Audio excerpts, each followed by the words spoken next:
여러분, 여러분 다 대부분 여기 청년들이신데 청년회 때에 여러분 무엇을 위해서 달려가고 계십니까? 예. 저도 아직 청년이거든요. 예. 이 청년회 때에 여러분 얘기를 듣기 전에 저는 성공을 위해서 달려갔습니다. 그리고 이 성공을 위해서 나름 열심히 살았습니다. 행복하고 싶은 마음이 저는 되게 컸거든요. 여러분도 행복하고 싶으시죠? 아, 별로 행복하고 싶지 않으세요? 행복하고 싶으시죠? 네. 저는 학창 시절 때부터 행복하게 사는 게 꿈이었어요. 제가 청소년 시기 때 별로 행복하다고 느끼지 못했거든요. 그래서 행복해지는 걸 늘 꿈꾸면서 살았습니다. 특별히 행복한 가정을 이루는 것을 꿈꾸며 살았는데 아직 이루지는 못했죠. 네. 여러분 인생 지금 무엇을 향해서 달려가고 계십니까? 저처럼 행복을 향해서 성공을 향해서 달려가고 계십니까? 여러분 대학교를 왜 다니시죠? 여러분 시험을 왜 준비하고 계시죠? 여러분 직장 면접을 왜 보십니까? 여러분 직장인들은 왜 회사에 다니십니까? 우리 모두 행복해지기 위해서 그런 거 아닙니까? 우리 모두는 아마 그 행복을 향해서 달려가고 있는 것입니다. 그래서 이런 노래가 있죠.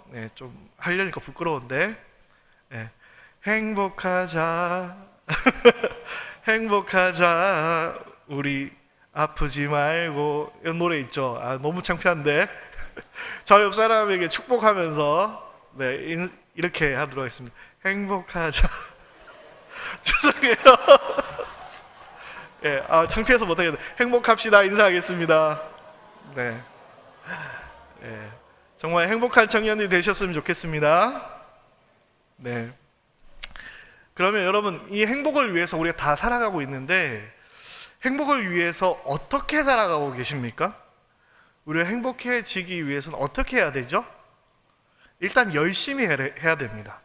열심히 살아야 되는 거죠.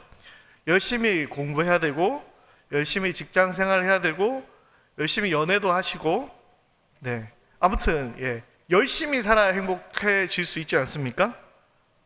그렇지 않습니까? 저는 그렇다고 생각했습니다. 그런데, 조금 살다 보니까 꼭 열심히 사는 것이 우리의 행복을 보장하지는 않더라고요. 앞에서 서두에서 제가 얘기했다시피 전 나름 열심히 살았다고 생각하거든요. 고등학교 때 정말 열심히 공부했습니다. 고등학교에서 특별반에 들어가서 새벽 1시까지 학교에서 공부했습니다. 그리고 고3 때는 저희 부모님 얼굴에 1년 동안 거의 보기 힘들 정도로 학교 갔다가 집에 와서 잠깐 자고 다시 공부하러 가고 정말 열심히 살았습니다. 그래서 제가 1시 넘어서 2시쯤 이제 집에 들어오면 저희 어머니가 이제 제가 안타까우니까 항상 식탁에 토마토 주스를 올려 놓으셨어요. 그래서 한 6개월 정도 토마토 주스만 마셨습니다. 그래서 토마토 주스가 너무 싫은 거예요. 그래서 안 되겠다 싶어서 어머니한테 가서 어머니 저 토마토 주스 더 이상 못 먹겠습니다 라고 했더니 6개월 동안 포도 주스로 바꿔주셨어요. 그래서 한 1년 동안 토마토와 포도를 먹지 않는 그런 1년을 보내기도 했는데 어쨌든 그렇게 나름 열심히 공부해서 신학교에 들어갔습니다. 신학교에 들어가서는 열심히 공부하진 않았던 것 같아요, 개인적으로.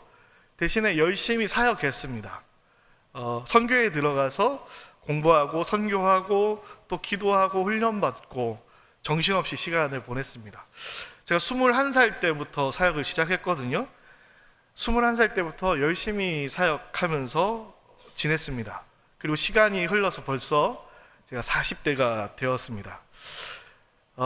이렇게 열심히 달렸거든요. 열심히 일했습니다. 열심히 사역했습니다. 그래서 지금 여기에 서 있죠. 여러분 어떻습니까? 저 엄청나게 성공했죠? 엄청나게 행복해 보이죠? 네. 저는 사실 신학교에 들어갈 때, 또 사역을 시작할 때, 제가 사역을 시작하면 엄청난 부흥이 일어날 줄 알았어요. 사역자로 막 정말 성공할 줄 알았습니다. 근데 현실은 달랐어요. 이게 유튜브에 올라가죠. 오늘은 안 올라갔으면 좋겠는데, 네. 첫 번째 제가 사역지, 21살 때 사역지에 부임을 했는데, 교회에 사정이 있어가지고 8개월 만에 잘렸어요. 첫 번째 사역지에서 8개월 만에 잘렸습니다. 제가 잘못한 건 아니고 교회 사정이 있어서. 두 번째 사역지는 좀 오래 사역했거든요. 오래 사역했는데 마지막에 교회가 부도가 났어요. 세 번째 사역지도 나름 괜찮았는데 담임 목사님이 좀 이상한 신학에 빠지셔가지고 제가 관뒀습니다. 네 번째 사역지도 조금 오래 있었는데 담임 목사님이 암에 걸리셨어요. 암에 걸리시고 장로님과 어떤 그런 관계로 인해서 결국에 사임하시고 담임 목사님 돌아가셨어요. 그렇게 안타까운 아픈 기억을 남기고 제가 다음 교회를 갔는데 코로나가 터진 거예요. 그래서 고등학생들이 한 100명 넘게 있는데 다 마스크를 쓰고, 특히 여고생들은 마스크 쓰고 눈 화장하니까 다 똑같아 보이는 거예요. 누가 누군지 알 수 없어가지고 사역하기가 너무 힘들었습니다. 너무 고생했습니다. 그리고 나서 여섯 번째 교회에서는 목사님 비서로 들어갔는데 목사로서야 할 수 있는 일이 하나도 주어지지 않았어요. 목사님이 움직이시면 운전해드리고, 목사님 필요한 거 갖다 드리고, 설교는 1년에 한 번도 못 해봤어요. 그래서 이건 아니다 싶어서 사역을 관뒀습니다. 그리고 그 다음 교회를 갔는데, 그 다음 교회는 제 아는 목사님께서 같이 사역하자고 해서 갔는데, 청년부였는데 청년부 한 20명 정도 있다고 해서 갔어요. 근데 첫 예배를 갔는데 청년들 3명이 앉아 있는 거예요. 그래서 제가 마이크 세팅하고 제가 모든 걸 다 준비하고 막 인도하는 그런 교회에 있고 지내다가 이제 8번째 교회로 우리 청천교회에 오게 되었습니다.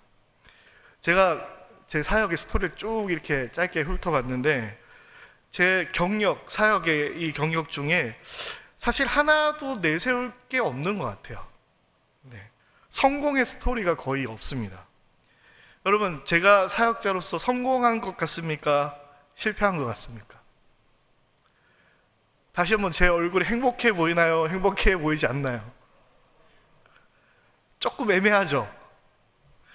나름 열심히 사역했거든요. 정말 열심히 사역했는데, 무려 20년 동안 사역했는데 왜 그럴까요?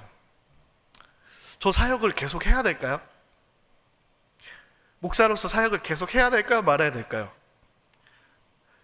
이런 고민을 늘 하면서 살았습니다. 지금도 사실 계속 고민해요. 주님, 제가 이 길을 가는 게 맞습니까? 지금이라도 때려칠까요?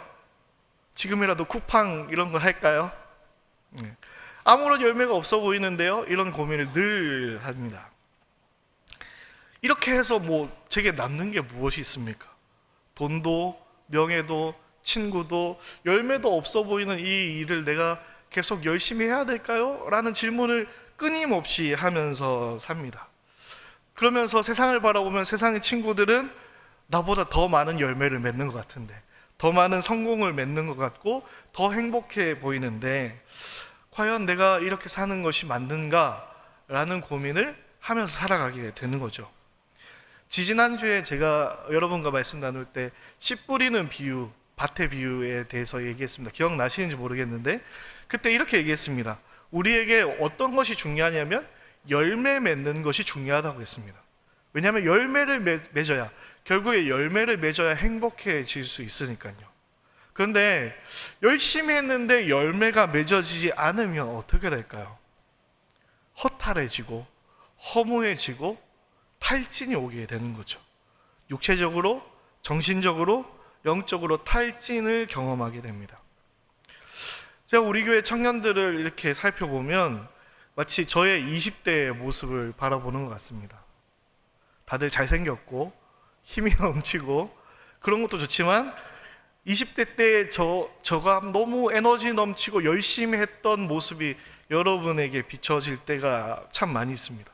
정말 열심히 직장 생활하는 청년들 참 많고, 정말 열심히 공부하는 청년들도 많고 정말 열심히 교회에서 봉사하고 헌신하는 청년들도 아주 많이 보입니다. 개중에 열심히 노는 청년도 간혹 있긴 하는데 어쨌든 여러분 다 열심히 너무 바쁘게 지내시는 것 같아요. 근데 우리가 기억해야 될 것은 우리가 이렇게 열심히 바쁘게 산다고 다 행복해지는 것은 아니라는 사실을 여러분이 반드시 기억했으면 좋겠습니다. 여러분이 20대 후반이 되고 30대가 되면 저와 같은 탈진을 경험하게 될 수 있습니다. 정신없이 앞만 보고 달려가는 청년들이 참 많은 것 같아요. 연이어 쏟아지는 수많은 일들 속에서 지금 내가 하고 있는 이 일이 나에게 정말 의미가 있는 일인가는 중요하지 않고 단지 나에게 그 일이 닥치기 때문에 그것을 해내기에 급급한 모습을 여러분을 통해서 볼 때가 참 많이 있습니다. 그러다가 어느 순간 저처럼 이 분주함의 끝에 이 분주함의 결과가 무엇인가 라는 질문을 던지게 될 순간이 찾아오게 될 거예요. 그때 암울한 기분이 들고 영적으로, 정서적으로, 육체적으로 고갈 상태, 탈진의 상태를 경험할 때가 한 번쯤은 오게 될 것입니다. 우리 라마 청년들은 아직 젊어서 나의 에너지가 끊임없이 솟아날 거라고 생각할지도 모르겠어요. 근데 그렇지 않습니다. 우리의 육체적인 쉼, 그리고 영적인 쉼, 정신적인 쉼을 제대로 공급받지 못하게 되면, 그렇지 못하고 열심히 달리기만 하면 어느 순간 탈진하게 되는 것입니다. 그래서 오늘 말씀을 통해서 여러분이 정말 잠깐 시간을 멈추고 여러분의 상태를 되돌아볼 수 있었으면 좋겠어요. 지금 내가 어디에 있는가, 어디를 향해서 달려가고 있는가. 최근 우리 청년들은 얼마나 의미 있는 시간을 보내고 계십니까? 여러분 최근에 얼마나 행복한 나날을 보내고 계십니까? 여러분 계속해서 이렇게 살기를 원하십니까? 여러분이 꿈꾸던 삶이 지금 현재 펼쳐지고 계십니까? 아니면 분명히 열심히 살고는 있는데, 분명히 바쁘게 살고는 있는 것 같은데 행복함이 아니라 공허함이 나를 둘러싸고 있지는 않습니까? 만약 그렇다면, 제가 했던 이 이야기에 여러분이 만약에 공감이 가신다면 우리가 과연 놓치고 있는 것이 무엇일까요? 열심히 살고는 있는데 우리가 놓치고 있는 것이 무엇일까요? 그 중에 하나는 이것입니다. 첫 번째, 우리는 하나님의 시간 안에서 살아가고 있다는 것입니다.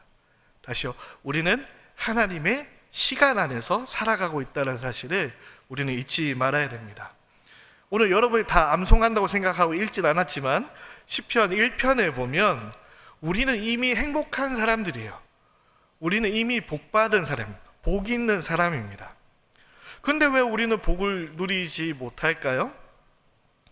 왜 내가 복 있는 사람이라고 실제로 느끼지 못할까요? 시편 1편 3절에 이렇게 얘기합니다. 다 외우시죠? 같이 해볼까요? 그는 시냇가의 나무가 철을 따라 열매를 맺으며 그 잎사귀가 마르지 아니함 같으니 그가 하는 모든 일이 다 형통하리로다. 아멘. 여러분은 시냇가에 심은 나무와 같아서 철을 따라 열매를 맺으며 모든 일이 다 형통할 것이다 라고 제가 얘기하는 게 아니라 성경이 우리 가운데 말하고 있습니다. 할렐루야. 할렐루야. 네. 그러면 이제 우리 열심히 살기만 하면 되는 거 아닙니까? 그런데 왜 우리는 공허함에 빠지는 것이죠? 여러분이 만약에 탈진을 경험하게 된다면, 열심히 하는데 탈진을 경험하게 된다면 그때는 언제냐면 내 눈에 열매가 보이지 않을 때일 거예요. 시냇가에 심은 나무는 반드시 열매를 맺게 된다고 시편에 분명히 얘기했는데 지금 나의 삶에 열매가 있습니까? 없습니까?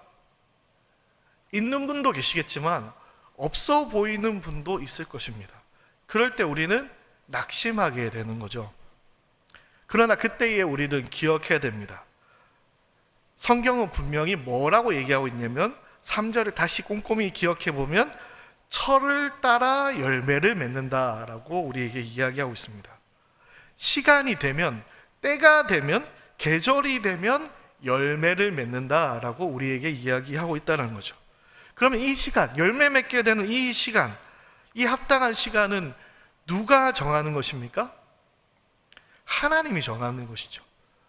우리를 예정하시고 우리를 창조하시고 우리를 향한 작정을 섭리 가운데 이루어 가시는 하나님께서 보시기에 가장 합당한 시간에, 가장 맞는 시간에 열매를 맺게 되는 것이죠. 할렐루야. 여러분 인생 가운데에 하나님 보시기에 가장 합당한 시간에 열매가 반드시 맺어질 것이라는 사실을 기억하시기 바랍니다. 그런데 우리는 이 세상을 살아가면서 어떤 시간에 더 민감할까요? 하나님의 때, 하나님의 시간에 더 민감합니까? 아니요. 세상의 시간에 더 민감합니다. 20대가 되면, 20살이 되면 대한민국에서는 어디를 가야 됩니까? 대학교를 들어가야 되죠. 20대 때는 뭘 해야 됩니까? 좋은 커리어를 쌓아야 되죠. 20대 후반이 되면 좋은 직장에 들어가야 되죠. 30대가 되면 결혼을 해야 되고 집을 마련해야 되고 차를 마련해야 되고, 이게 세상의 시간인 거죠. 우리는 이러한 세상의 시간에 더 민감합니다. 그래서 열심히 살았는데 이러한 것들의 결과를 얻지 못하면, 열매를 맺지 못하면 마음이 불안한 거죠. 막 다른 사람하고 비교도 막 되고, 이러한 것은 하나님의 시간을 사는 사람의 인생이 아닙니다. 나의 시간, 세상의 시간을 살아가는 사람이죠. 우리는 당연히 열심히 살아야 됩니다. 그러나 우리는 우리의 열심으로 열매 맺는 나무가 아니라는 사실을 기억하시기 바랍니다. 하나님의 때에 하나님이 원하시는 방법으로 하나님이 기뻐하시는 열매를 맺도록 하나님께서 인도하실 것입니다. 그 하나님의 시간 안에서 우리는 형통하다는 사실을 여러분 늘 항상 기억하시는 청년들 되시기를 간절히 축복합니다. 할렐루야. 두 번째로 우리는 무엇을 놓치고 있습니까? 무엇을 기억해야 됩니까? 두 번째로 우리는 하나님이 알려주시는 길을 향해서 가야 된다는 사실을 우리는 기억해야 할 것입니다. 여러분, 열심히 사는 것만큼, 열심히 하는 것만큼 중요한 것은 제대로 된 방향성입니다. 맞는 방향으로 내가 가고 있는가? 그것은 열심히 하는 것보다 어떻게 보면 더욱 중요한 것입니다. 여러분이 열심히 달려가고 있느냐라는 질문보다 더 중요한 것은 바른 곳을 향하여서, 어디를 향하여서 달려가고 있느냐라는 질문이 우리 가운데 더 중요하다라는 사실입니다. 제가 아무리 20년 동안 열심히 달렸다고 하더라도 제가 원래 가야 되는 길과 정반대의 길로 왔다면 과감하게 유턴할 수 있어야 되는 거죠. 근데 문제는 우리가 어디로 가야 할지 잘 모르겠고, 그렇기 때문에 무작정 열심히 달리기만 하는 경우가 많다라는 사실입니다. 여러분이 평생에 반드시 이루고 싶은 꿈이 있습니까? 여러분, 그것을 향해서 달려가고 계십니까? 그것이 정말 나의 평생에 나아가야 될 길이라고 확신이 드십니까? 우리 대학생들, 여러분의 전공이 정말 여러분이 원하는 전공이라는 확신이 드십니까? 직장인들, 여러분의 직장이 정말 내가 원하는 직장이라는 확신이 드십니까? 이거에 대해서 답이 안 되지만 일단 열심히 달리게 하는 사람들이 참 많습니다. 그렇게 그냥 달리다가 지치게 되는 것이죠. 진짜 내가 원하는 삶이 이러한 삶인가? 후회하기에는 내가 너무 많이 이미 달려온 것 같은데, 특히나 열심히 달렸는데 열매가 보이지 않을 때 우리는 이런 생각을 할 수밖에 없게 되는 거죠. 그러나 시냇가에 심은 나무와 같은 우리는 아직 열매가 보이지 않더라도, 열매의 때가 오지 않더라도 탈진하지 않아야 됩니다. 내가 혹시나 잘못된 방향으로 가고 있진 않은가 두려워하거나 의심하지 않아야 됩니다. 그럼 어떻게 내가 가야 될 방향을 우리는 깨달을 수 있습니까? 시편 1편 2절에 이렇게 얘기합니다. 오직 여호와의 율법을 즐거워하여 그의 율법을 주야로 묵상하는도다. 할렐루야. 우리는 무엇을 따라가야 됩니까? 하나님의 말씀을 따라가야 되는 줄 믿습니다. 할렐루야. 네, 말씀을 통해서 우리는 제대로 된 인생의 방향을 찾을 수 있습니다. 오늘 읽었던 시편 119편 105절 말씀을 같이 한번 읽어볼까요? 같이 한번 읽도록 하겠습니다. 119편 105절 같이 읽겠습니다. 시작. 주의 말씀은 내 발의 등이요 내 길의 빛이니이다. 할렐루야. 말씀이 우리의 인생의 내비게이션이 되기를 축복합니다. 내가 어디로 가야 할지 모를 때, 내가 가는 이 길이 맞나 의심될 때 여러분 무엇을 붙잡아야 됩니까? 하나님의 말씀을 붙잡아야 되는 줄 믿습니다. 여러분의 인생의 그 어두운 길 가운데에 하나님의 말씀이 빛을 비춰 주실 것입니다. 그런데요, 제가 이렇게 얘기하지 않아도 여러분 교회를 오래 다니셨잖아요. 이미 이러한 얘기는 다 알고 있습니다. 말씀대로 살아야지 다 알고 있습니다. 그런데 생각보다 사람들이 말씀을 잘 붙잡고 살지 않죠. 그 이유가 뭘까요?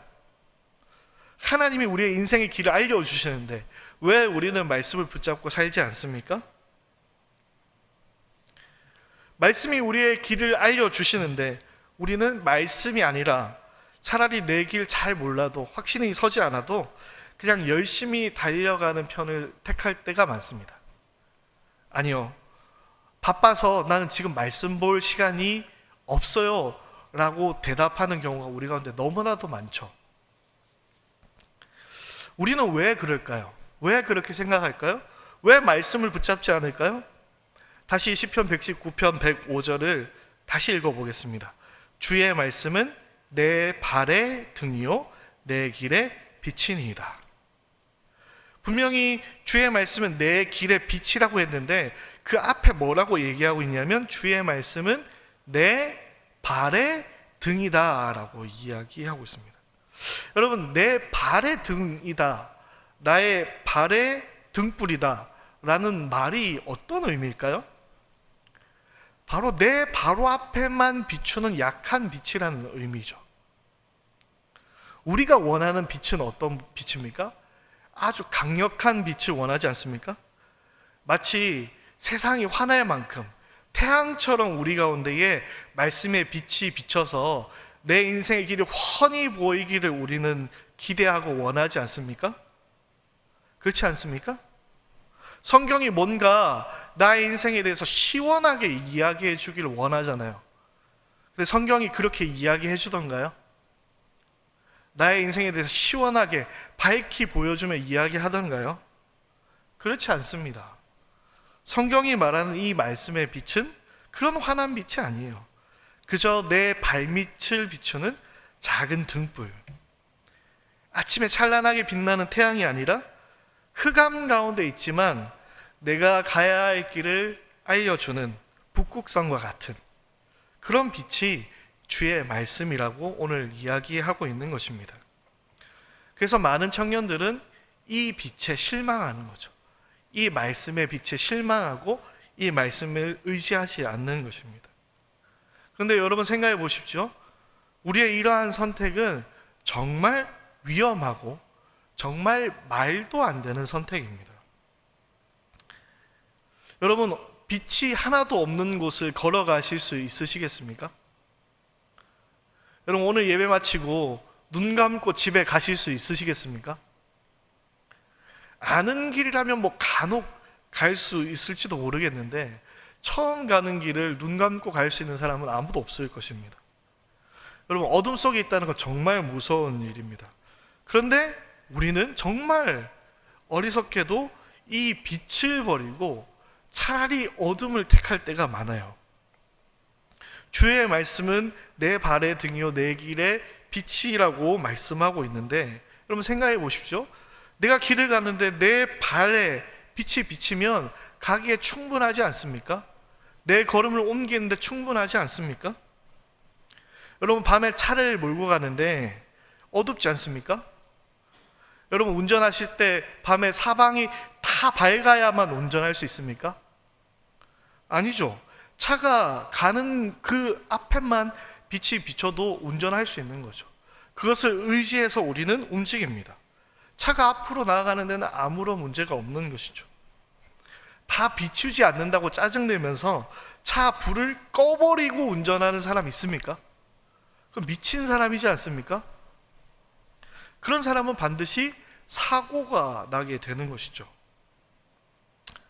여러분, 우리가 열심히 달리는 것보다 어디를 향해 가고 있느냐가 우리 가운데 더 중요하다는 사실을 우리는 잊어버려서는 안 되겠습니다. 마치 한 치 앞도 바라볼 수 없는 이 어둠 세상 가운데 우리가 바른 길을 나아갈 수 있도록 우리의 발등에, 발에 등불이 되시는 이 말씀을 붙잡고 걸어가시는 여러분 되시기를 간절히 축복합니다. 그래서 이 내 발의 등불과 같은 이 말씀은 우리가 주야로 매일매일 묵상해야 되는 말씀입니다. 오늘 내가 가야 되는 한 걸음, 한 걸음을 비춰주는 등불이 하나님의 말씀이기 때문입니다. 이 빛을 통해서 내가 오늘 내디는 이 발걸음이 바로 가고 있는지 점검할 수 있는, 그리고 점검하시는 그런 여러분이 되시기를 간절히 축복합니다. 할렐루야. 특별히 이번 주에 우리 여수로는 수련회가 있습니다.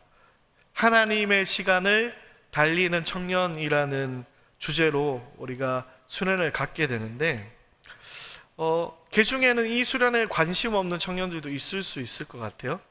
그렇지만 그렇지 않습니다. 우리는 우리의 일상의 분주함, 이 수많은 바쁜 가운데 잠깐 시간을 멈추고 나의 길을 밝혀줄 그 등불을 향해서 나아가야 되는 줄 믿습니다.